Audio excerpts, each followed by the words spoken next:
E eu sempre que ministro, eu gosto de frisar muito isso. Irmãos, viva a palavra. Pois Deus vai se mover sempre pela sua palavra. Não é a sua necessidade que faz Deus se mover. Que faz Deus se mover. A mão de Deus se mover sobre você é a palavra dele. Confie na palavra dele, proceda de acordo com a palavra dele e você vai ver os milagres de Deus alcançar a sua vida em tudo, porque Deus é fiel.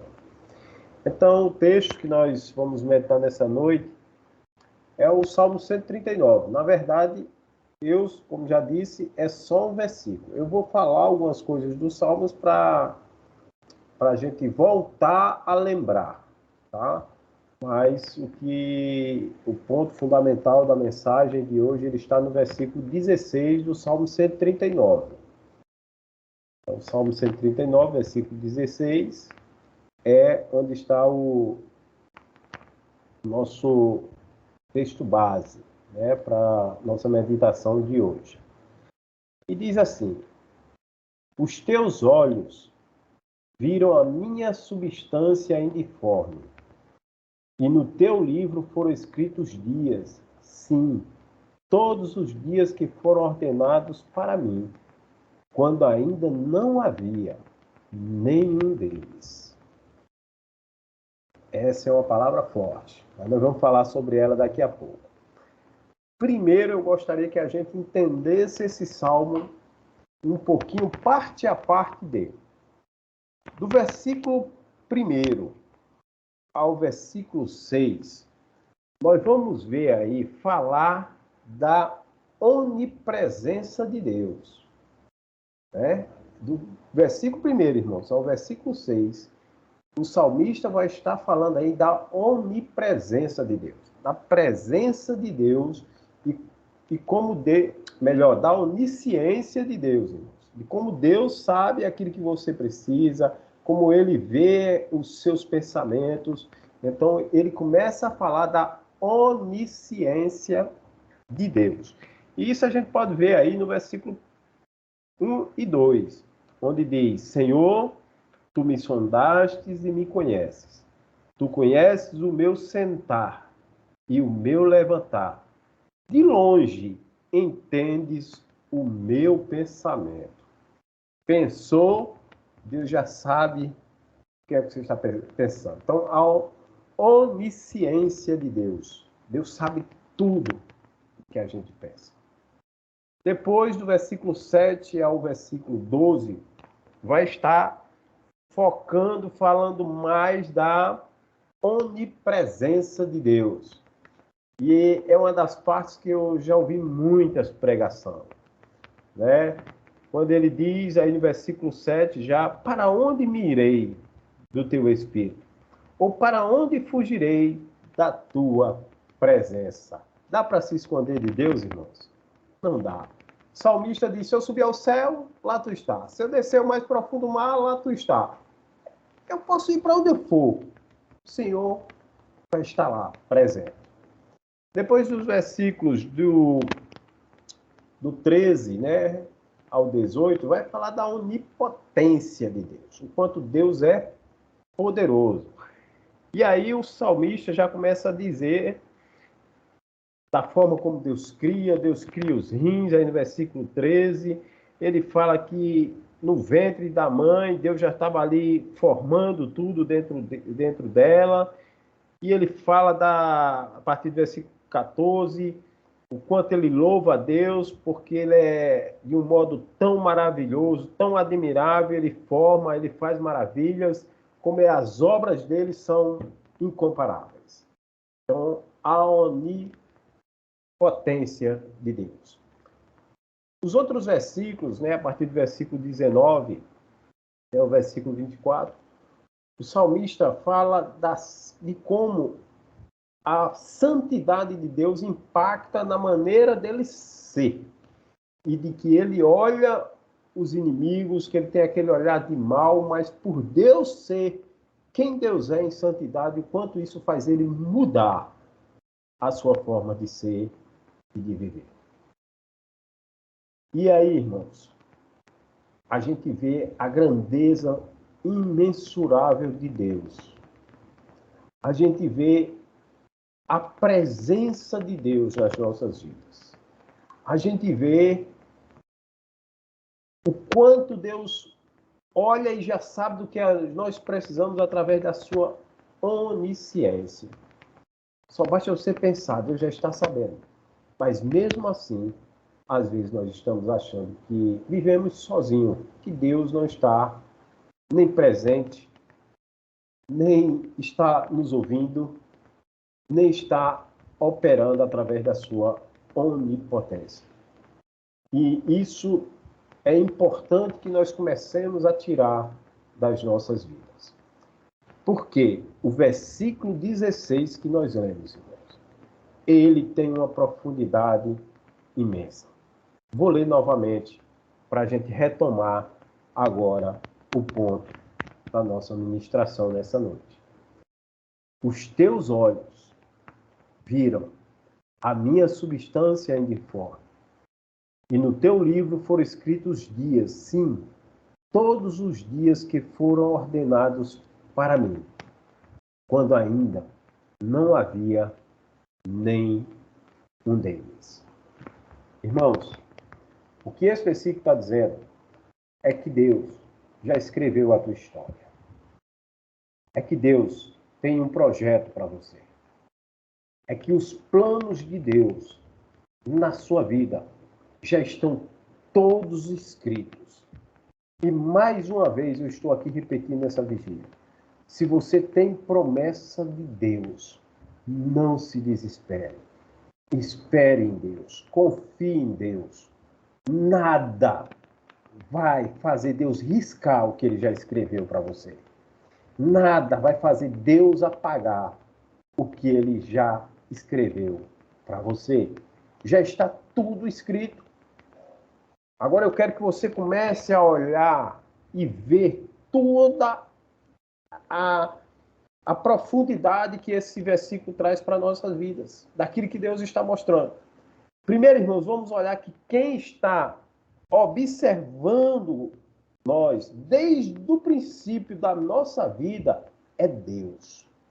Quando diz, os teus olhos viram o meu corpo, viram a minha figura ainda informe, né? Ele diz aqui a substância, que eu não era nada, eu era um grãozinho, uma sementinha plantada. Os teus olhos já me viram. Irmãos, quando você pensar em visão, né? Eu que já uso óculos, o irmão Damião que já usa óculos, eu não sei se o irmão Damião, se ele tirar o óculos, se ele consegue ler bem a Bíblia, né? Não sei como é ele, mas ó, ele já está balançando ali o dedinho dizendo que não. Eu ainda consigo, não sabe? Um pouquinho de dificuldade, mas eu ainda consigo. Depende muito daquilo que a gente chama do grau, né? Do nosso óculos. Se você é para perto, se é para longe, tem uma série de coisas.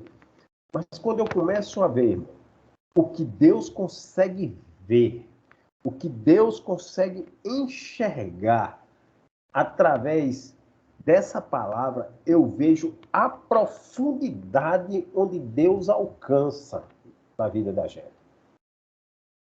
Eu li um livro, eu hoje estava procurando na minha mente lembrar o título do livro e o autor, mas salvo me engano, o escritor do livro é Augusto Cury.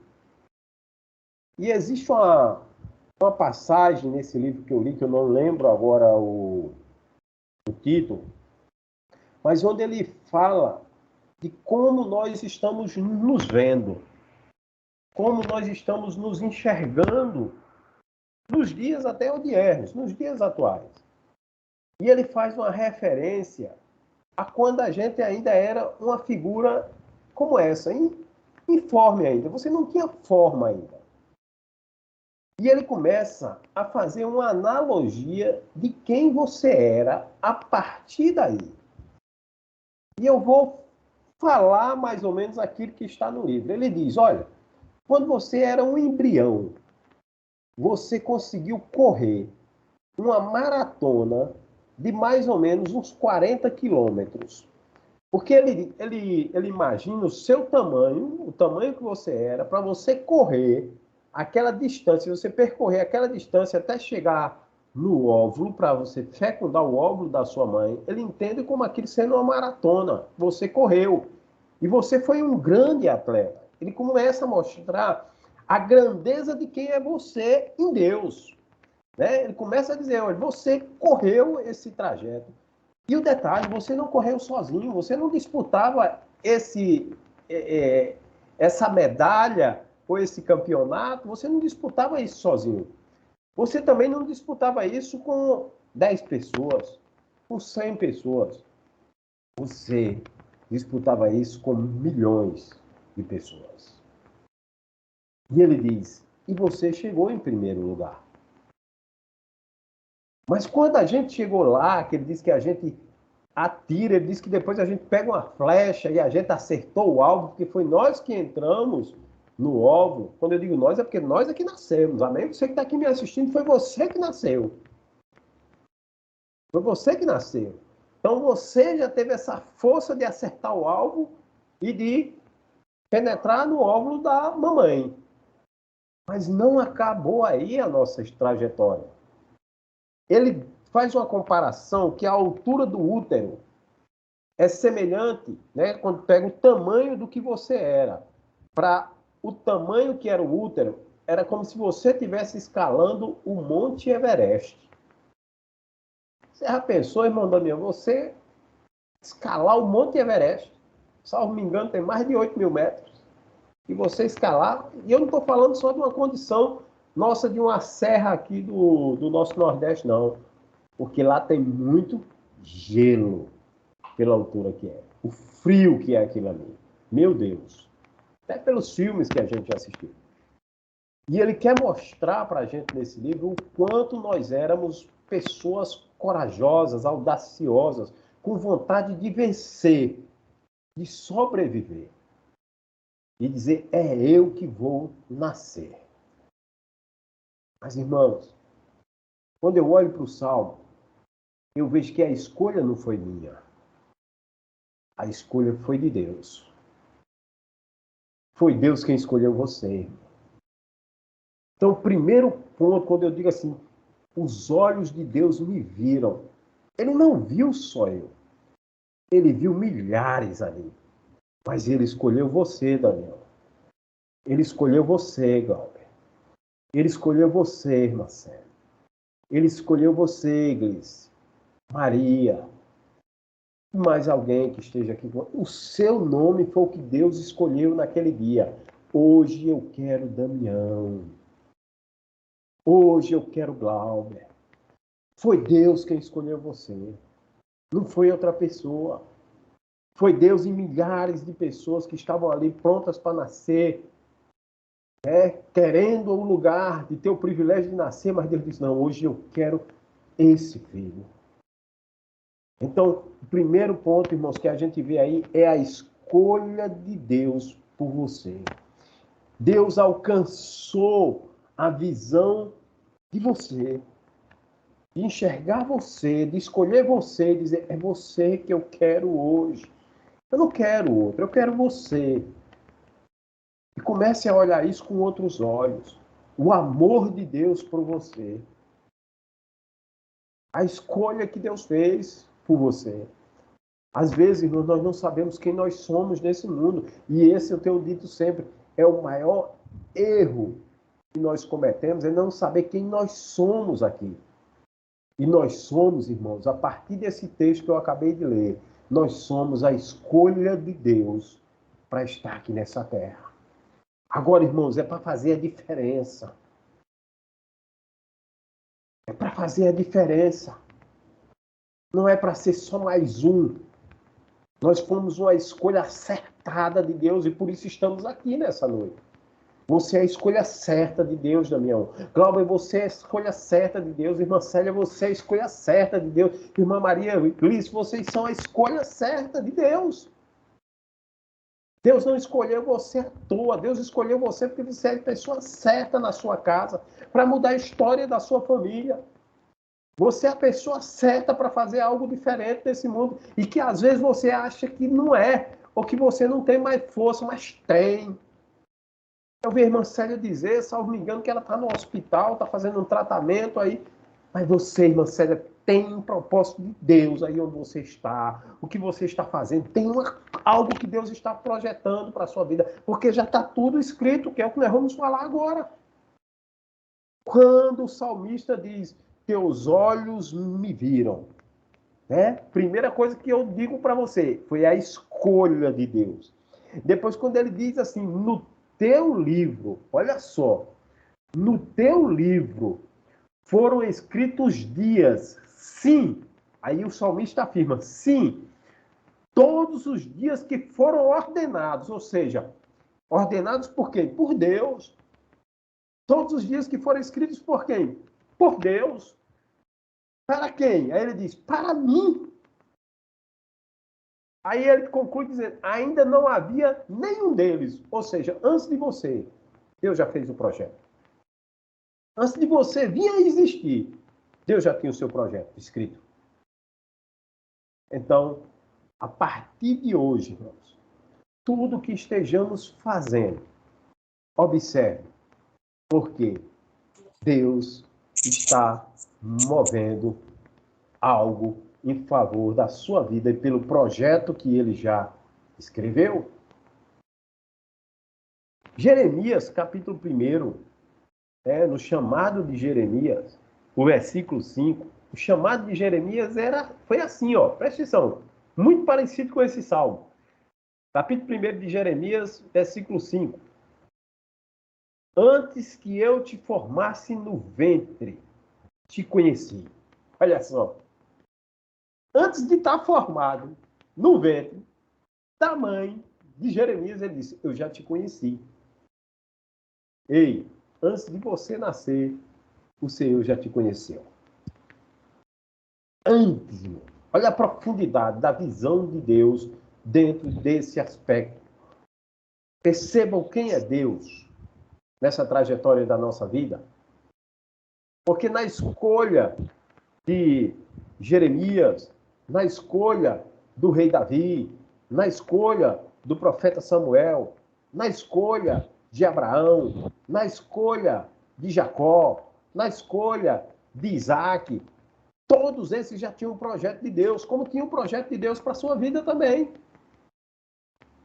Então, continuando aqui, antes que eu te formasse no ventre, te conheci, e antes que saísse da madre, antes de você sair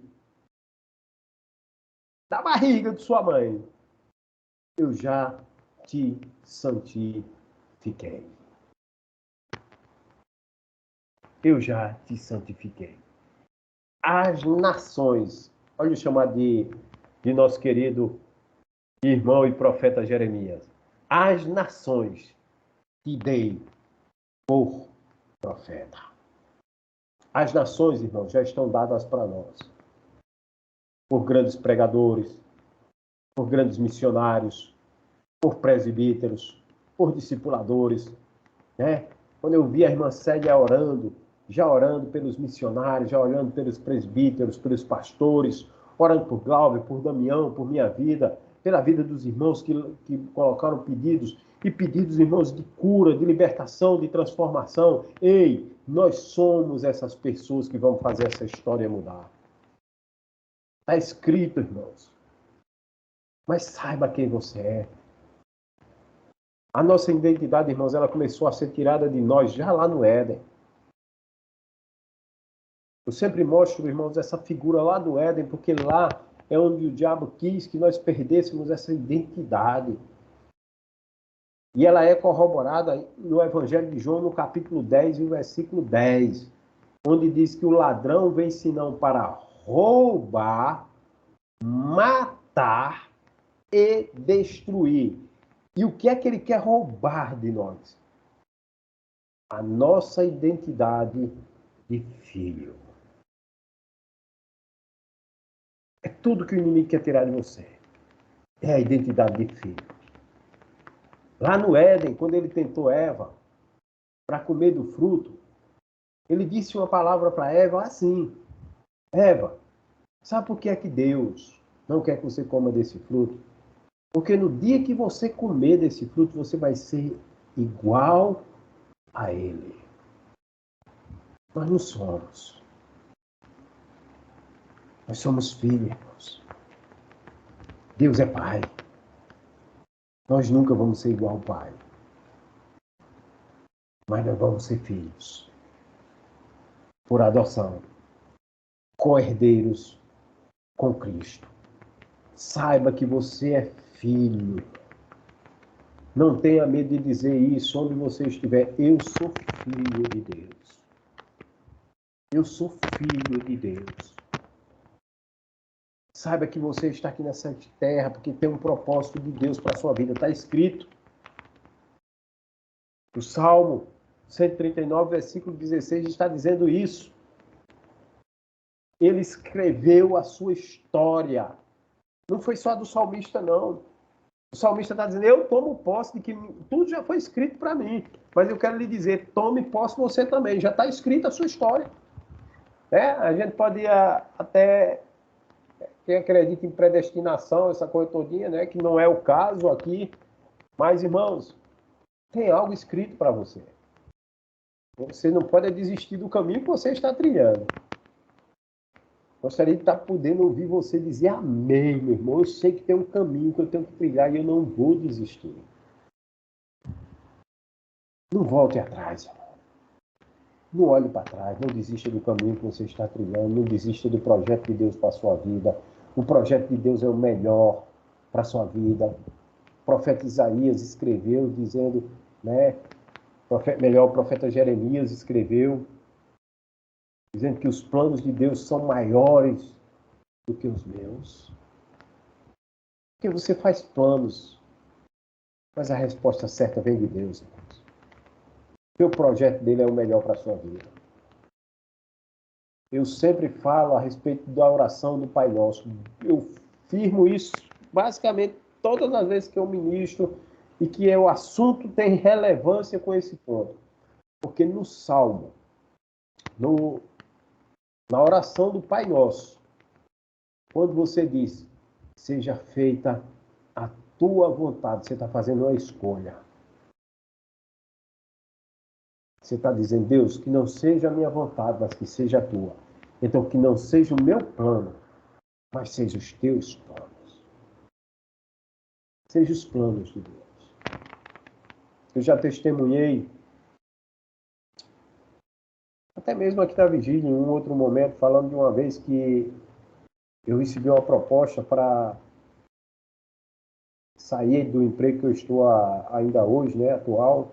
Isso deve ter, eu acho que uns 5 anos, mais ou menos, onde eu iria ganhar 4 vezes mais do que eu ganhava à época.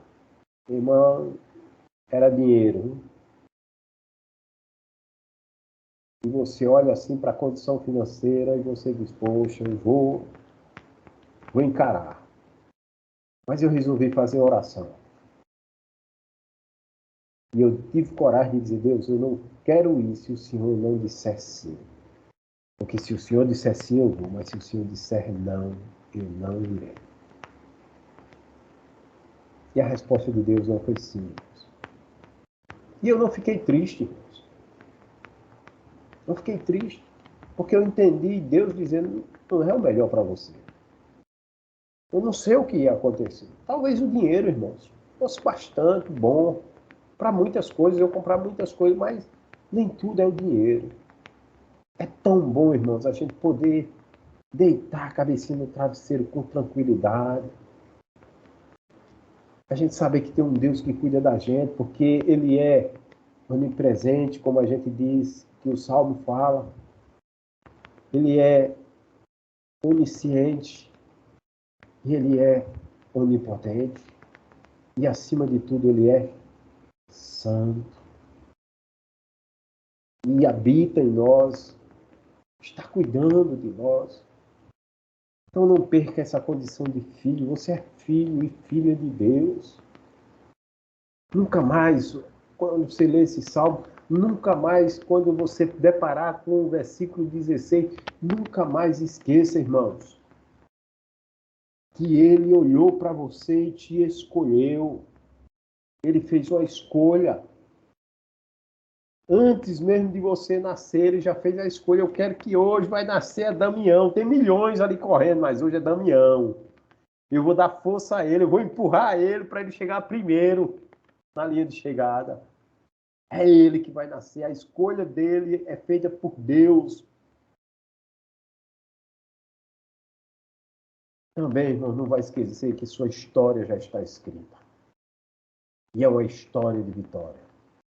É uma história na qual a mão poderosa de Deus já disse e já traçou o seu destino. Irmãozinho, o que é? O que é um projeto de Deus? O que é um plano de Deus? E o que você precisa fazer, sabendo que tem um projeto, um plano de Deus para a sua vida? Irmão, quando a gente tem um projeto, quando você olha para algo que você quer fazer, uma casa, pensa num projeto, eu vou lhe dar um projeto físico aqui. Não vou falar no âmbito espiritual, vou falar numa questão física. Quando você tem um projeto, eu quero construir uma casa, e você fez a planta da casa, você não vai construir igual ao que está na planta, né? Pelo menos o que você quer fazer é aquilo ali se tornar igual, porque tem um projeto feito para você edificar aquela casa. Então você olha para a casa e você vai começando a construir ela devagar. Mas uma coisa é certa, irmão, você não tira o foco do projeto. Então, para o plano de Deus dar certo na sua vida, não tire o foco, o olhar de Deus e da sua palavra. Não tire os olhos de Deus. Continue focado em Deus. Porque quando a gente faz, irmãos, planos, quando a gente tem propósito, quando a gente tem projeto, a gente tem que ter foco. E um foco profundo. Um foco no qual nós não venhamos abrir mão dele por nada. Logo, não olhe para a direita, não olhe para a esquerda, mas siga em frente. Aí eu me lembro da mulher de Ló. Por quê, irmãos? Deus tinha um propósito, tirar Ló. Ló, você tem que sair daí. Mas na saída de Ló, de lá, para Ló sair de lá, Ló teve que deixar tudo para trás, irmãos. Teve que sair de casa com a roupa do corpo. Eu sempre gosto, assim, às vezes, de dizer, a mulher de Ló olhou para trás porque viu as suas coisas que estava deixando. A sua casa que estava abandonando. Para ir para onde? Se Deus te mandar, vá. Vá sem medo. Vá sem medo, irmãos. É como Abraão. Sai da tua terra, do meio da tua parentela, e vai para a terra que eu te mostrarei. E ele nem sabia que terra era essa. Se Deus mandar você ir, é um projeto de Deus. Não tenha medo, não tenha receio. Tenha simplesmente foco. Olhe fortemente e firmemente para o Senhor. Amém, meus irmãos? Então, essa palavra que eu queria deixar para os irmãos. Que os irmãos estejam completamente, irmãos, completamente firmados nessa palavra. Deus já fez uma escolha por você. E Deus também já fez o projeto para a sua vida. Amém? Então, Deus abençoe vocês. Quero orar, encerrando aqui minha participação. E leiam mais o Salmo 139, entendendo que lá está mostrando a onisciência, onipresença, onipotência, santidade de Deus, mas acima de tudo, o projeto de Deus para a sua vida no versículo 16. E a escolha de Deus por você que está aqui. Querido Pai,